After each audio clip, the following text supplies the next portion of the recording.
I'm going to whisper some things to you now about Crunch chocolate bars, because apparently this whispering thing is a thing that makes you feel things. It's saying something crunchy is coming in the candy wrapper language. Imagine your tongue hiking up those crispy, rocky ridges. Now, drum roll, please. Wow, that's good. Crunchy, munchy chocolate doesn't whisper. Turn up the fun with Crunch. This episode is brought to you by Tinder. It's gonna be hot this summer, in more than one way. Find your summer match on Tinder. Whether you're looking for a festival buddy, someone who loves yoga in the sun, or a hiking partner to stay active with, there's someone on Tinder for that. So go have fun with prompts and quizzes to show off some personality, or highlight some of your interests to ignite conversation. This summer, explore all of the possibilities for yourself. Tinder. It starts to swipe. Download Tinder today. Hello, dear listeners. As you probably know, House of the Dragon is back for season 2. What you might not know is that Kathy and I are doing weekly recap episodes of it, discussing it at length over on our Patreon page, patreon.com/The Cinemile. It's called The Cinemile High Club. So we thought we'd post the first episode of season 2, episode 1, A Son for a Son, here on the main feed, free of charge. And if you wish to, you can continue listening to our House of the Dragon episodes week after week over at the Cinemile High Club. And that's not all. For the low price of $3 or $4 a month, you will also get access to a lot of other TV episodes. We've recently covered Baby Reindeer 3, Body Problem, X-Men 97, and we're going to be sharing our thoughts on the first 3 episodes of The Boys Season 4 very shortly. You'll also get instant access to over 50 retro movie reviews. We release them monthly. You get to vote on them. Most recently, we watched Unforgiven for the first time, the Clint Eastwood Western. Kathy had to suffer through 2001, A Space Odyssey. Spoiler, she did not enjoy that. We watched Robocop quite recently. And then we'll throw in the occasional new movie release. We did an episode on the Anne Hathaway rom-com, The Idea of You on Prime. We did Jennifer Lopez's Atlas. So there's loads and loads of stuff in there. And it's a really fun and lovely and thriving community. We love our patrons. We love chatting to everyone in there. So if that sounds interesting, jump on over to patreon.com/The Cinemile and support the show. Or just have a listen to this episode right now. Here it is.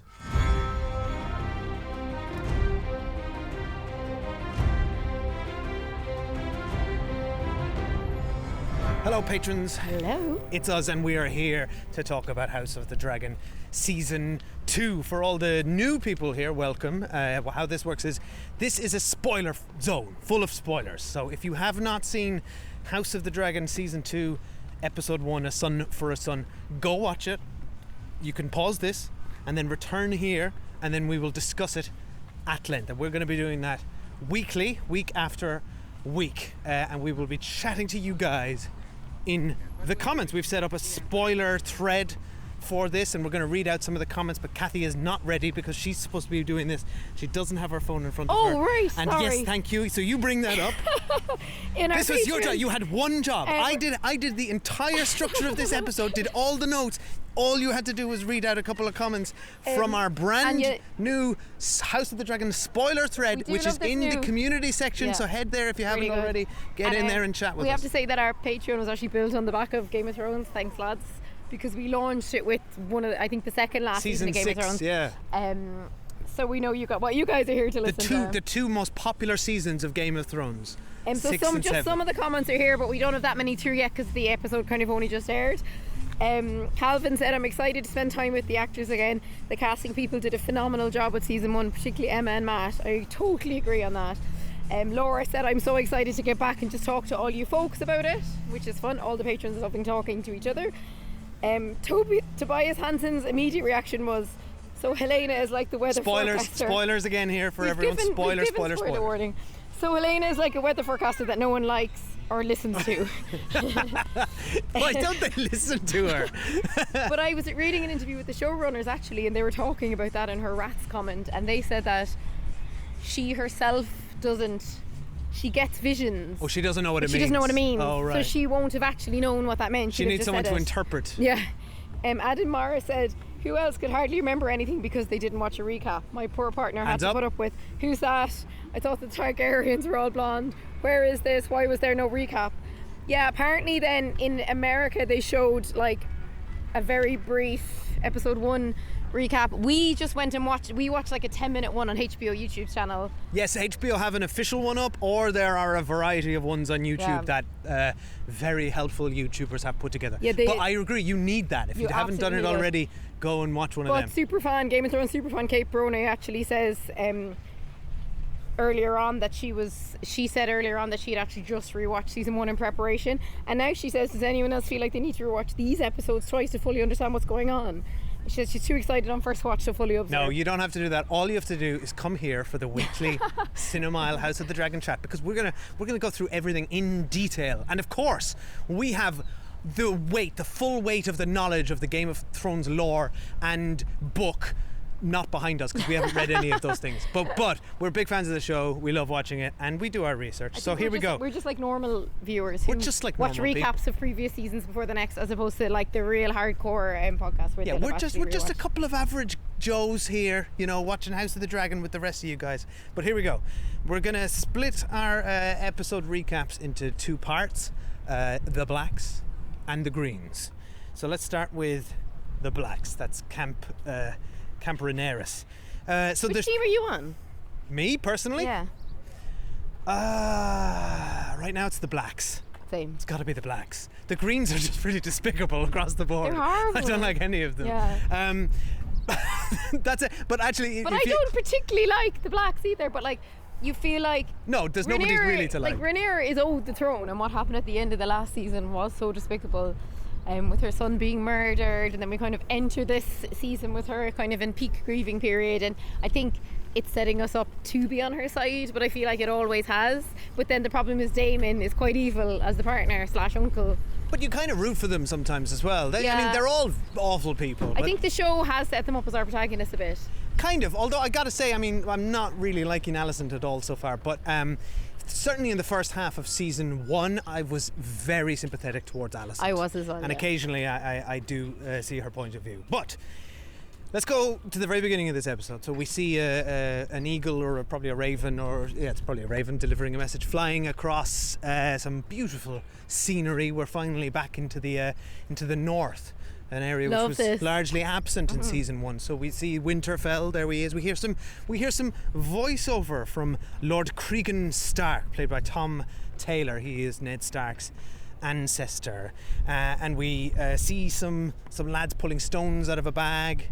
There's a 1 in 10 conscription policy heading up to the wall from Winterfell, and we're brought back to Game of Thrones and the battle with the Ice Walkers and the wall, and it was a lovely sort of reminder of that world and placed us. And then we keep going. We go to the wall. We meet Lord Cregan Stark, and he's talking to Rhaenyra's son, Jacaerys Valerian. Now my first thought here is that actor, is that him? We were both like, is that him? Is that her son? Because that actor is going through puberty. Well, yeah. And he has this is what happened with aged. child actors. Like, they age much quicker than adult actors. Yeah, but this is the problem with the show is, and this is a problem it's a unique problem in that I was like, okay, so we've time jumped. Because the show loves to time jump, and it was kind of disorientating in season 1. So we time jumped, and here he is. He's older, and here we go. We're going to fast forward, but no, it's literally the next day, because we see him discovering the news of his brother. So they're just dealing with the unfortunate fact that an actor is aging. But that doesn't matter though, because like within minutes we knew it wasn't a time jump, so it doesn't matter. Well, sure. I'm just explaining my audience disorientation, right? Yeah, I get you. Which I had. But it was the same issue Game of Thrones always had. The kids aged too quickly. Like Maisie Williams was about 45 by the time the show finished. So you got Cregan Stark here doing his sort of his lovely northern accent, and he's talking about the wall. He's a reminder of why they do it, a reminder that everyone else seems to think everyone else has forgotten why they do it. He's Jacaerys is saying, oh, you're just keeping some wildlings out or whatever, and he's like, no, listen up, buddy. We're keeping evil out here, boy. That's a Cork accent you just done. I can't do any accents except Cork accents. We were reminded that Jacaerys is here, much like his brother's task to to enlist Winterfell to his mother's cause Yeah. in this upcoming war. And he's like, you get greybeards only. Yes, but I think that's not a bad deal. I think it Fair. seems like, this is going to pay off later, I'm sure, in a He just battle. needs, he needs bodies. And also, I feel like if you trained beyond the wall or near the wall up north, you're hardcore. Like, that's who I want in a battle, do you know what I mean? Yeah. They'd be unreal. They've like fought White Walkers and stuff. Now, what did you think of this scene? Because I thought it looked like children cosplaying Game of Thrones. Yeah, and it felt like, I didn't buy if it it. ain't Jon Snow, I'm not buying it. And now I'm really hoping that they give Tom Taylor a bit more screen time. We can His sort hairpiece was bad. yeah. He wasn't bad at all, but we were just thrown too cold into him. But he wasn't. We don't get a sense of him as a character. He's just Jon Snow. He's just Jon Snowing it to Yeah. the max, and he's just really just bumping off a load of exposition that we kind of already know. But to the don't show's really get a defense, sense of him. doesn't really matter because you ain't here if you've not watched Game of Thrones. It gave me enough of a thrill Sure. to be back in Winterfell, and I'm positive we'll see more of him, and he'll be quite a cool character. Yeah, I'm hoping he's not just a little prologue Yeah. footnote of the show and becomes a player. With the hairpiece, unforgivable. Not the best.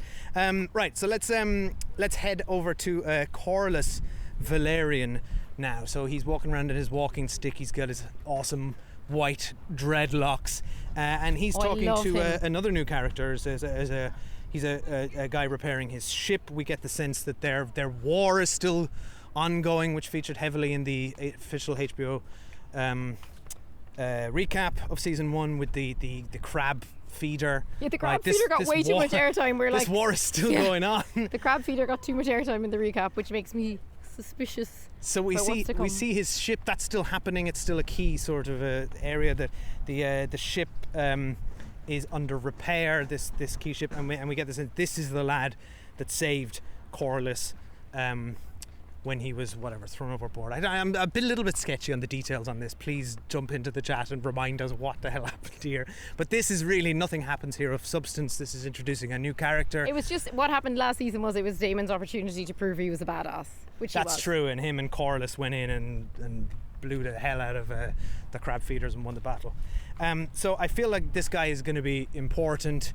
He seems like sort of an average Joe, good, noble person. Well, then he I said was you- only doing my duty. He's like, yeah, you fished me out of the water. It's like, okay, this guy'll be back. Yeah, exactly. So, but not much of substance here. This is table setting. So let's get on I to the also good forgot stuff. that he's supposed to be the kid who's died granddad. Oh yeah, because there's a moment like, I'm sorry for your loss, and we were like, huh? We What are you talking completely about? forgot, 'cause oh obviously- yeah. but then I love- 'Cause obviously they're not actually related. by Well, blood. but not by blood. But Yeah. but they made the point in the recap, which they kindly refreshed us with, where he had said, blood doesn't last, names do. Yes. So he's like, whether or not we're Great blood, line. whether or not we're blood related, which one can guess from looking at the child, we're probably not. It doesn't matter because my name will be in the history books. Yeah, that's true. And also whether or not he was biologically related, he grew up with him, he was his granddad. But we had just completely forgotten that. Also, him and his wife Rhaena, fantastic characters. They I had love so many them. good seasons Yeah. in scenes in season 1. Yeah, I love those two. And then we do get a glimpse of a couple of glimpses of Rhaena Targaryen in this episode. She's returning on a dragon. She's being met by Daemon. She's so badass. Oh, so cool. I love remembering when she flew in when your man was being made king in last season, and she just flew in and destroyed his coronation. And then So Daemon good. reminds her of that in this moment when he greets her, and he says, you had the chance to end all this and you didn't. And there's a lot of those And moments. she's kind of like, well, fuck off, Damon, because you actually murdered my son. Do you remember? Or not that they know Or he sh- faked his death. They think that Damon killed their son. No, they don't think Daemon did it. That's not the public No, but thing. they- Damon they was involved suspected with the it. cover-up. No, but they suspected it. Oh, they suspected yeah. it. Yeah, sure. Yeah. Well, they don't like him, and they don't like Rhaenyra. Don't forget. They just like think, it was but very. they just like it's Rhaenyra's rightful place on the throne. Yeah, it was a big moment when her and her husband ended up on their side at the end of season 1. Like they do not like these people, Yeah. and I get it because they're awful. Yeah.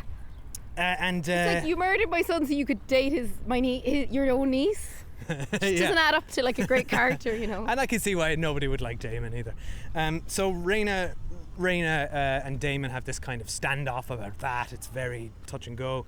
And also they speak about Rhaenyra. He says she's off there looking for looking for her son's body when she should be here fighting her war. He doesn't understand her grief, doesn't acknowledge it. And Rhaena... And actually, no, he had a really good line there as well when he said... a mother grieves while a queen shirks her duties. Exactly, and I thought that was such a good line, and actually speaks to anyone in a position of power, that battle between the family and the public persona. Yes. But at the moment, what Damon's forgetting is she ain't no queen. No, she's a mother first. But she's also not the queen. Well, She no, is but by birthright. no, she is because they had that coronation on the hill at the end of the last season. So to them, But she ain't on the Iron Throne, they though. have acknowledged their queen. They gave her a throne. The other people are usurpers. Yeah, but she's on a bullshit throne though. It's a throne nonetheless, and you either call her your queen and commit, and we need to put her on the rightful throne, or you're just, what are you doing? Yeah. And we also get a nice level of sympathy from Rhaena, who speaks about losing her own children and that she just needed to see a body to believe it. Yeah. And we're also reminded that it's so incestuous, literally, this show. Like, her daughter was married to Damon as well. Do you remember? God, yeah. At one point. Anyway, also in Damon's plot, Missaria, character from the season 1, who we know who was a former lover of Damon's and became the white worm, the sort of center of all the information in King's Landing. She shows up on a ship. I don't know why she's here. What really was That was going a bit on? confusing. And she said last time I saw you there was 2 of you to one of the twins. Yeah, I but guess the scene she's- was so quick that we were like blinking we'd miss it. And I guess somebody who has just watched the show, like Kate, please let us know in the comments. Did she flee King's Landing, I guess, after... I think Otto might have betrayed her and put a hit out for her, or something like that happen. Well, And I don't know. I have no idea. But the two twins, who were both King's Guards and sort of went in opposite directions on this. I think they both appear. Cannot wait for a twin off. Good old twin off. Yeah, that's going to be our Hound versus the Hound versus the Mountain battle that we got in Game of Thrones. So Damon's very angry with her. Because obviously she was feeding Otto Hightower information. She was very much just like, I have no loyalty, that's just my job, Yeah, dude. I love that. I just Chill traded out. information. That's just what I do. I'm a white worm. I'm white, I'm not green or black. But he's not happy anyway. He says sticks her in jail and then goes back and makes a deal with her, in which he gets some information. Next we see Damon is back in his murder cloak, as patron I love when he wears Joe his murder Kiley cloak. has described it. So he's back in his murder cloak, and he's being all sort of hood up and pretending like no one's going to know who he is, even though he has the most distinctive face Yeah. and hair in Nobody all of, in the world in looks all like of him. King's Landing. At least, Damon, tie your hair up in a bun in the back of your head. His white locks flowing out Yeah. from under his hood as he's quote unquote disguised. And it seems like only the Targaryens have hair that white as well. Yeah, exactly. Nobody else has got that level of platinum blonde dye available to them. So he meets a disgruntled gold cloak, one of the King's Watch in King's Landing, who very explicit. So we are to assume that this is the info that Missaria gave him, who explicitly says, "Yeah, I hate those high towers. I mean, who wouldn't? Take them down." They're awful. And he makes a deal with him. He brings in another guy who I think is a rat catcher. Correct me if I'm wrong, everybody. And the two of them, we'll come back to them later for the last chilling scene of the They're episode. either rat catchers or like pretending to be rat catchers. Yeah, certainly they pretend to be rat catchers. And then lastly, with the blacks, let's talk about Rhaenyra herself. So we see her hunting for her son's body. She comes up on a beach. We see these gentlemen scream dragon and run away, and then she finds a part of the dragon's wing with her son's I guess cloak or garment, which is enough of a confirmation for her that he has in fact died. And I thought they were such a wonderful actor in this scene. The actor who plays grief. Emma. Oh my god. Emma, the actor who Emma, plays yes, Rhaenyra. yes. Brilliant. And I think the kind of reminded me, and again the much more diligent listeners will know this already, but I had kind of, because it's been a while since I put my brain back into the Game of Thrones world, and somebody mentioned it, in the other house she had cautioned her son about destroying dragons, because we can't have dragons fighting against dragons or we lose them. And it's kind of, I think this episode is really setting up the kind of dying out of the dragons that's about to happen. Because they reference it in another scene. We see a dead dragon here. Alicent, or either Alicent or Otto says it to Aemond. Yeah, I think later Alicent on does. as well. Yeah. And then, so you're kind of like, I think this is a bit of a portent of things to come, like this dragon death. Because this is a prequel, and we know there's not going to be any dragons. Yeah. So I think that was really poignant, and I think Rhaenyra just kind of grieving her son. She's such, like, they are such a good an actor, and fabulous. Love it. And I thought that they were fantastic in this. I think that's this why whole episode. we are kind of on this team, because Rhaenyra is so compelling as a character. Yes, well, and in these moments as well, it's easier to empathise with people who are grieving. I also think though Rhaenyra's sons just seem way nicer. The problem with Alicent is her sons are so horrible. Yeah. You can't. I kind of feel like for her, from her perspective, like you're their mother, but like you should hold them accountable for their actions. But she's just kind of like, oh well, he deserved to. Like they don't seem to be telling off their son enough to be like, look what you've done. You've gone and bloody murdered someone else just because he took your eye out years ago. You shouldn't have actually murdered, but no one will tell him off. What Kathy is saying here is, I blame the parents. I don't blame the parents, but I think they both make. In this instance, we should blame the parents. They make they make all of the Hightowers unattractive. Well, what? Because the kids are awful and the mother's letting them get away with it. Well, and like, exactly. The only person who kind of tries to step in is Otto, but he's awful in his own way because he forced his daughter to marry someone when she was like 14. So they're all horrible. Yeah, anyway, I digress. We haven't finished on Rhaenyra yet. Sorry, we're digressing. Rhaenyra is just more sympathetic, and I think the journey we followed of Rhaenyra in season 1, she was so amazing. And remember, the younger actress who played Rhaenyra as well was so compelling. Yeah, they were fantastic. And then we get a few more scenes with Rhaenyra. So we see her return to her war council, which is an awesome set, by the way. All those candles on the sort of stone map, and just her presence, Rhaenyra's presence, as she returns, and everyone's kind of on eggshells, and she has this brief sort of quick moment acknowledging Daemon, and then kind of just keeps going, and then like coldly says, "I want Aemond Targaryen." That was so good. And we know in this moment, back to what Daemon was highlighting, is it the mother or the queen in this moment?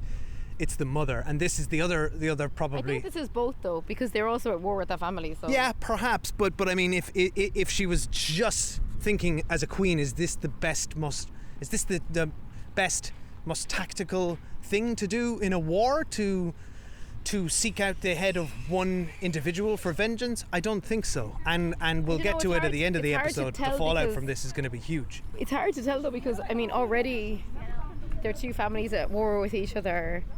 And also, as one of the twins says, you're all the royal family, like I don't even know who I'm supposed to be protecting. Yeah, fantastic. So at the end of the day, they do kind of have to try and seek to kill the other side, so you may as well start with your man because he's such a prick. Yeah, but anyway. Also, he's the brains-ish. They both seem a bit dim, but he's kind of more threatening than the actual king. Aemond versus Aegon, for sure. Yeah, he's way more threatening.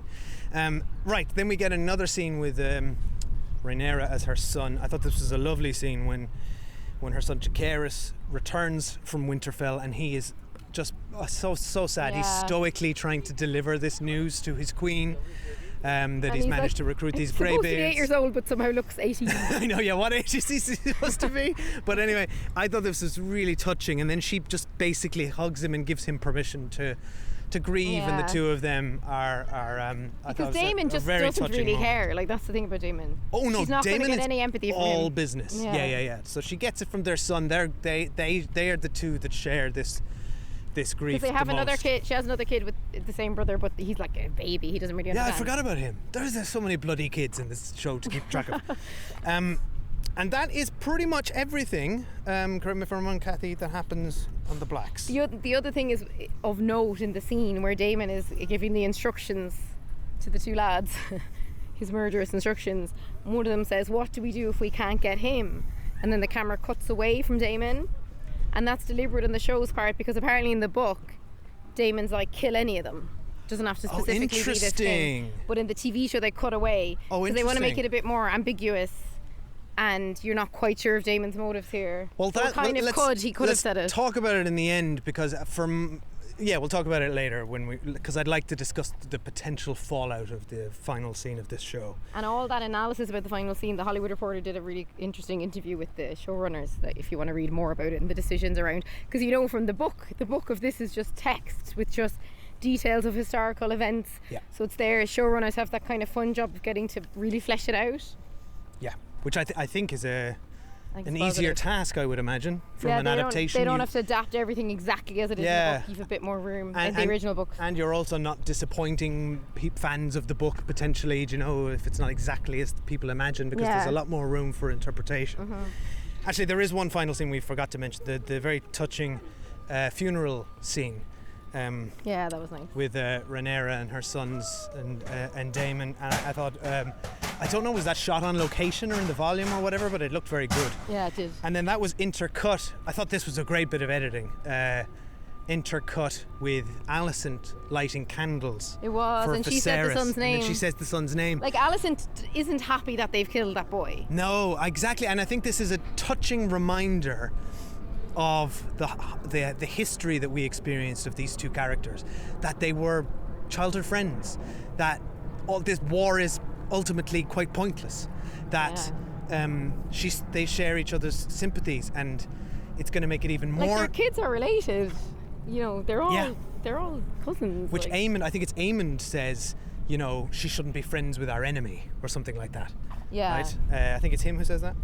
Anyway, let's stick with the Grings. So, what do we see? Firstly, let's start with Alicent. So we first see Alicent in a couple of scenes getting down and dirty with Sir Criston Cole. I cannot believe it. Yeah. I thought Sir Criston Cole was like a born-again virgin. No, see, incredibly prudish.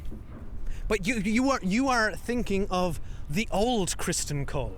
So Criston Cole, plus like 20 years has passed. He was a Mills and Boon character when he met Rhaenyra, right? He was this virtuous, handsome knight who couldn't possibly do anything untoward to a lady and then he fell in love with her. And then he's like, let's run away together. And she was like, no, but you can be my plaything.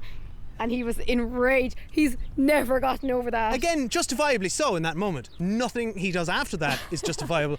But that is the point at which he is no longer bound to that oath. He is about to take his own life. That's how much he believes he has betrayed it all, but is convinced not to by Alicent. And I think in that moment he's thrown away. Forget before that, when he murdered someone in cold blood at a dinner scene. Oh sure, yeah, that too.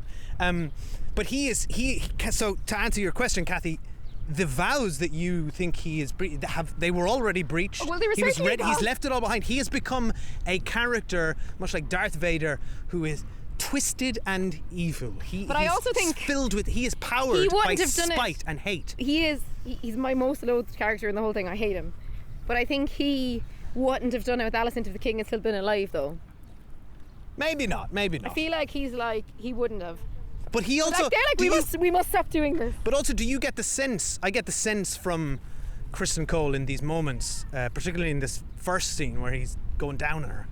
I get the sense he's doing this out of some sort of tick box duty exercise. I don't at all. There's no passion. There's nothing. Nah. He's basically like... No, because they cut away and they're being... So? No, they're being very coy. They were kind of looking at each other. And then later on, like, they were in bed having sex when her daughter walked in. I don't think they're too coy. I think he's quite enjoying himself. What I do think, though, is that the other guy who's going to be hand to the king is going to do something nasty to Christian. Because he wants Alicent to be under his control, and he won't like this relationship at all. Oh yes, good segue opportunity. Larys Strong. Let's talk about him for a second. But before we do, I'm just going to draw a line under this. I'm calling it now. I do not think Sir Criston Cole and Alicent have any passion or love. I really just think that's just sex for sex's sake. I do not think... Sir Criston's entire life is dedicated to her.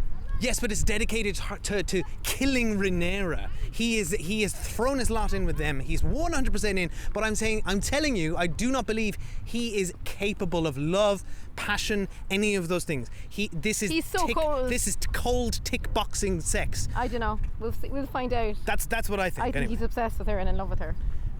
Wow, okay, we really, really disagree on this. I think Sir Criston Cole is hollow and dead inside. He's more machine now than man. But Larys... He's actually scary. Larys Strong, the House of the Dragon... Strong. terrifies me. He's so creepy. He's so He is the creepy. little finger of House of the Yeah. Dragon. We get a quick scene in here with him and Alicent in the halls where we realise she is very much still, you know, he has his tendrils in her. He has his coils around her, and we get the sense that she is, I think, much like their dynamic in the first season.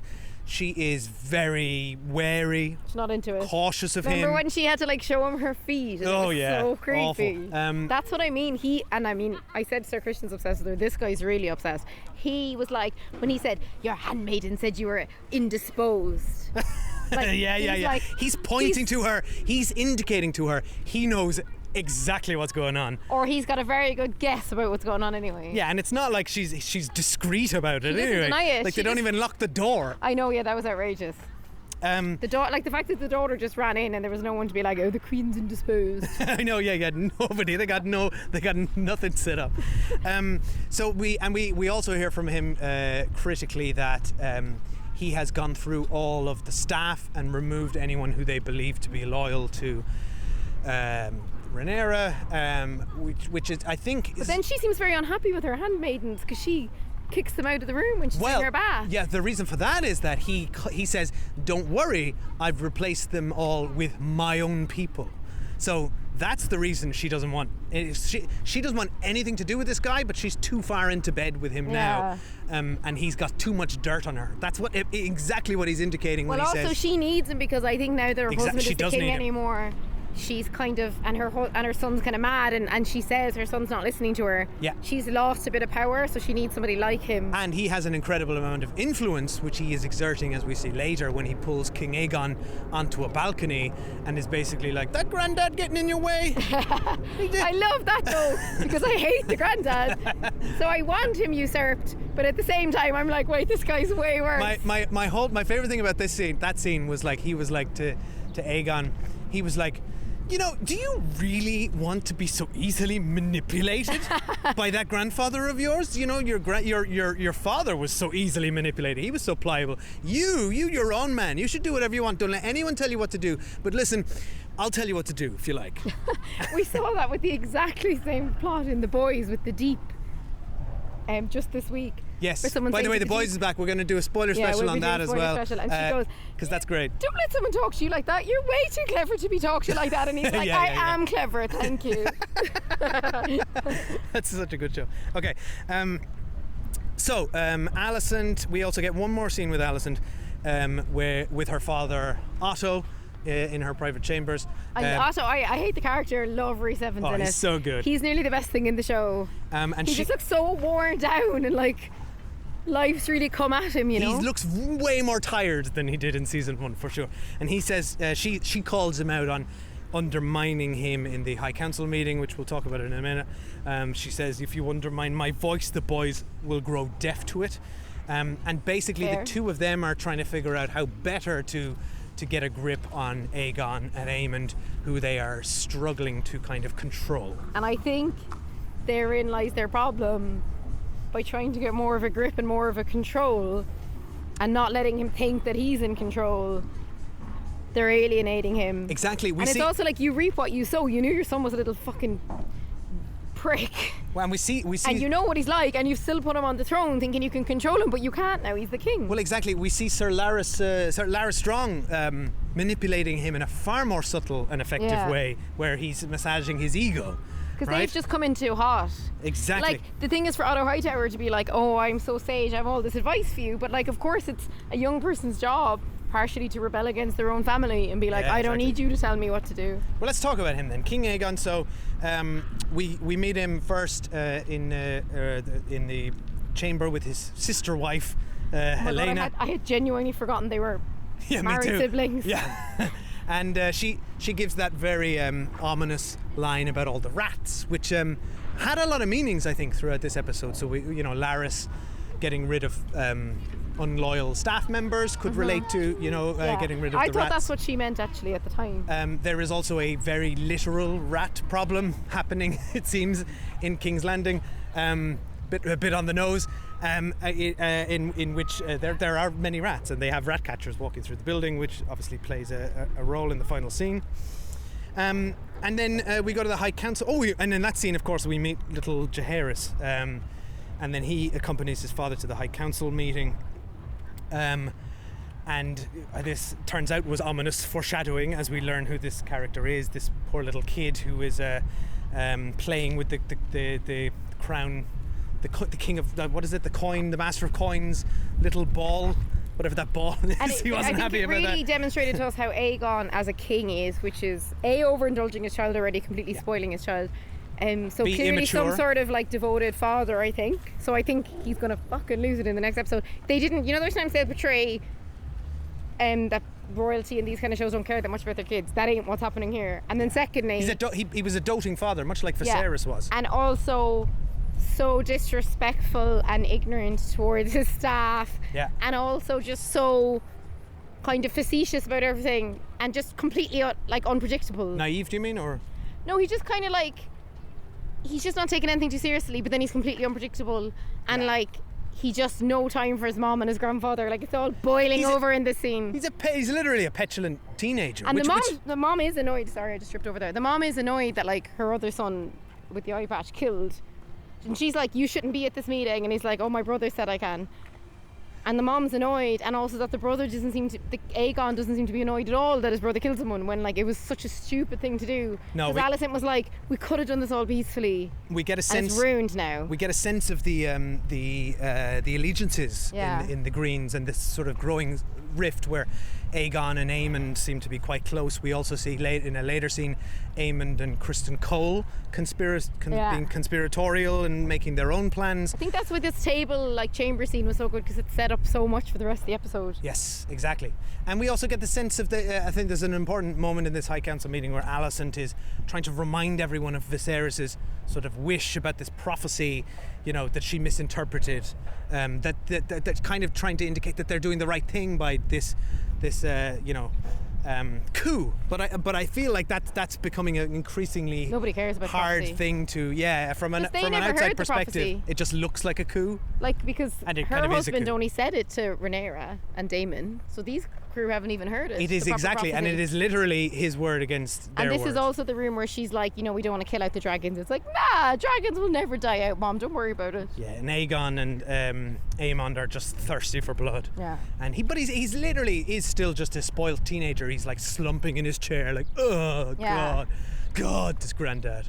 And then we get this brilliant scene in the throne room where there's the people are coming to petition their king for various things, and I thought this was a fantastic scene because Really you get good. a sense of, you see this sheep farmer who says that his livestock has been taken, a tenth of it, and the blacksmiths are in trouble because they can't get the materials to make weapons.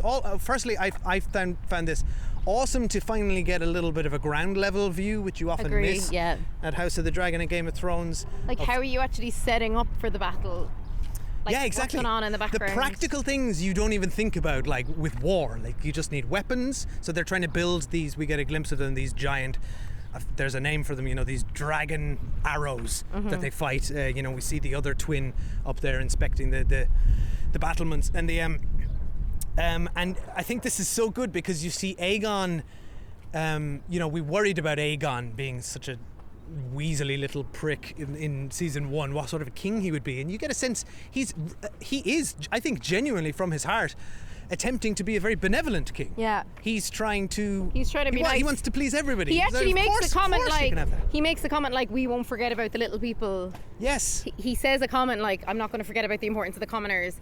And when the guy goes, can we be paid in advance? He said, yeah, you can. And you can see Otto's not happy about that. no, and but Otto, it's not practical. It's not realistic, right? Like it's well-meaning and well-spirited, but maybe it is practical. We don't know the finances. well, no. Otto very clearly says, and I think he's right in that instance. That's fine. You can give this guy his sheep back, but then they're all going to be back. It's just not. That's not realistic or practical, and they have to feed those feckin' dragons. Yeah. What are you going to feed them?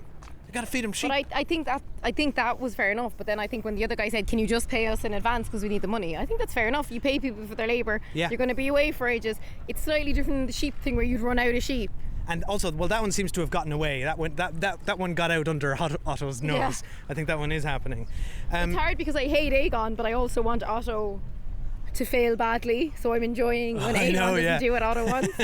Isn't it so interesting how you can just like, you just vary between like liking and disliking these despicable I don't characters. like any of them though. Yeah. It's no, just but, like but in sometimes different you're scenes, like in moments they're quite nuanced characters. Yeah. Yeah. And in certain scenes you're just like rooting for them. Exactly. But you're not necessarily, you don't like them.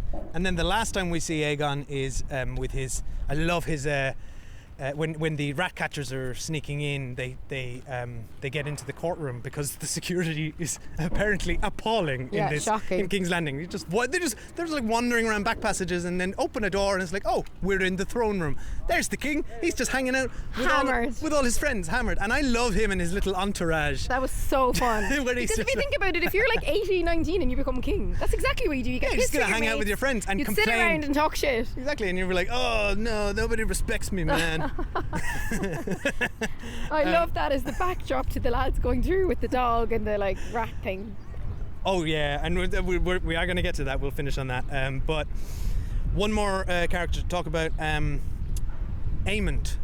So the scenes, I think we've largely covered them actually. So we see Aemond plotting with Sir Criston. We see him not giving two fucks of a remorse about anything he did to the He's such a sinister Rhaenyra's actor. daughter. Like he was born to play a Malfoy Oh my God, or a he's Targaryen. right? Isn't he He so had good? to be one of those. The way he curls his sort of lip up into a sort of a smiling sneer, he's so good, So good. at portraying despicable. Yeah. And then he I'd has. love to know what he'd think about Sir Criston being with his mom. I don't think he'd care actually at all. No, I don't think so either. I think he's all business. her kids don't care about her, which is quite sad, but they don't. But what's good about him is that I think we get a sense in that he is smart.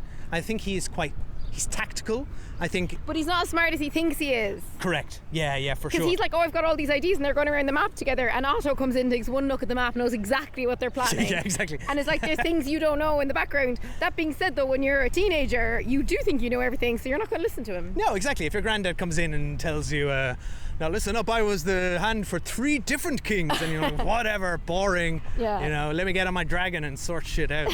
Which is exactly what Daemon wants to do on the other side. Yeah. Don't forget. And I love this sort of clash in the Greens between caution and impulse.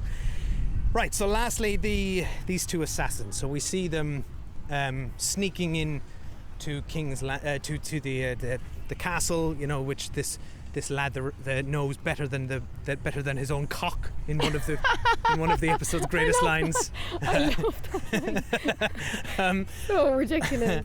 And I think, correct me if I'm wrong, everyone, but I think he is the rat catcher that has been working in the castle, and I think that's why he knows the castle so well. Well, he said I only know downstairs, but yes. So you get a sense of the two of them get in through the sewers. They've got this dog, which I presume we were very confused why they had a dog, but I think that's for rat catching. it must be. Presumably. There was no other reason for the dog to be there. We see them go through the throne room. We get the sense of. I thought all of this was shot fantastically. It was so good. They managed to convey such a sense of tension and dread. The director of the episode so perfectly. So like good. I was on the edge of my seat. Like it felt like every corner they went around, they could bump into anybody. Yeah. And I found that really gripping, although I was the whole time thinking, how bad is the security in this castle? Just next level bad. And then they get upstairs, they were like, but we can't go upstairs. And then the other guy's like, well, why don't we just go upstairs? And it's like, okay, let's go upstairs. No issue, they just go upstairs. Absolutely no problem. There's nobody around. So we have one moment where the Gold Cloak encounters one of the handmaidens, I think, who we'd seen earlier, and there's an awkward moment. She observes him fumbling with a rat trap. It's very clear he doesn't know what he's doing, and then and this is the moment where you're like, oh, he's goosed now. She's going to raise the alarm, and then she disappears, and it kind of just keeps mounting. Adds to the tension, yeah. And then we get this awful scene, this awful standoff with Helena, her 2 children sleeping there, and she has a knife to her throat from the rat catcher and his So apparently in the book, go ahead. she had 2 sons, and they say which is the older one, and she points at what is actually the younger one. Oh. And then they kill the older one. Because when we were watching this scene and one of them says, like, pull down his pants and look at his cock or something like that, we were like, as viewers, it made no sense in the scene that they were like, which one's the boy, and they're trying to figure out when there's a fairly obvious way of finding out who's got male or female genitalia. However, I think the reason they did it about that choice was because of the book. It has to be.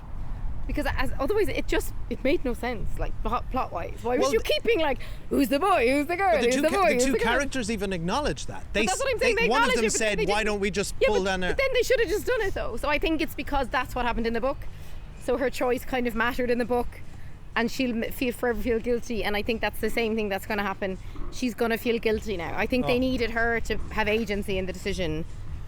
So we don't actually know if they killed. We do know they killed the right one, because she said they killed the boy. We do. Yes. But it was funny because, well, not funny, but when we were watching the scene, we were like, oh well, they probably won't actually kill the kid though, forgetting what show we're watching. I know. I had to. Like, oh, this show's horrible. That was horrible. I wrote down in my notes here. I can still see it here. I wrote.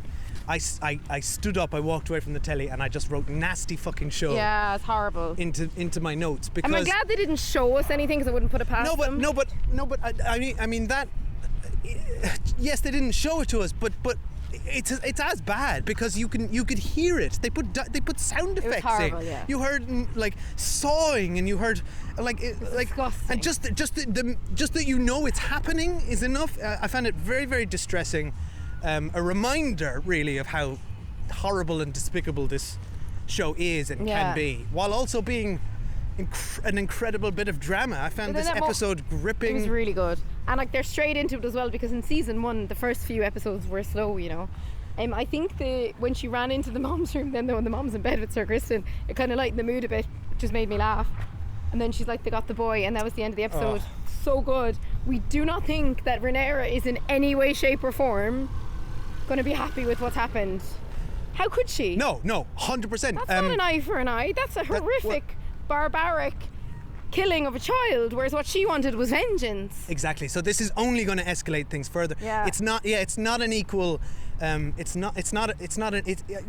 the episode's called "A Son for a Son," and a son has been taken for a son, but there's a big difference between, sort of pursuit and the heat of combat versus a very young child being murdered in their own bed. Yeah, they're not comparable. And like the other thing is, what's his name again? The guy with the eye patch? Aemond is so horrible that even if he hadn't killed the son, he nearly had it coming to him. Do you know that way? By Game of Thrones justice. And what's interesting is the way it cut off screen. So we don't know if Daemon told him to kill any son or not. But they say in front of the mom though, he said a son for a son. So she's now going to tell everyone that that's what the order was. Oh, for sure. Yeah. This is 100% landing at the feet of Daemon and Rhaenyra. Yeah. I mean, and Daemon did order this, but don't forget, Rhaenyra had nothing to even do with this order, right? Now she did. You could argue she said no. She asked for it, at the table. She wanted, but I actually think she probably wanted him kidnapped and brought to her. I don't even know that she was asking for him to be killed. Perhaps. But I think it's reminding me so much of when we watched season 1 and we kept being like, they kind of nearly make friends again, Rhaenyra and Alicent, and then something would happen. But it's not going to happen. Such a tragedy, yeah. But it's also a reminder that when you give a brief, you need to give very, very clear and specific instructions. Well, it sounds like Daemon did though off screen. Well, you think he did. We don't know for sure. But it's called A Son for a Son, which makes me think and he said a son for a son. Yeah. But I think I'm not sure how much I trust those I two don't lads. think he did say in the show, anyone will do. I think he asked for Aemon to be done. He said a son for a son, referring to Aemon, and I think they took liberties with the brief. It's horrific anyway. It's absolutely horrific. Anyway, let us know what you guys all thought. Love to hear your feedback in the spoiler thread. Head over to the community tab.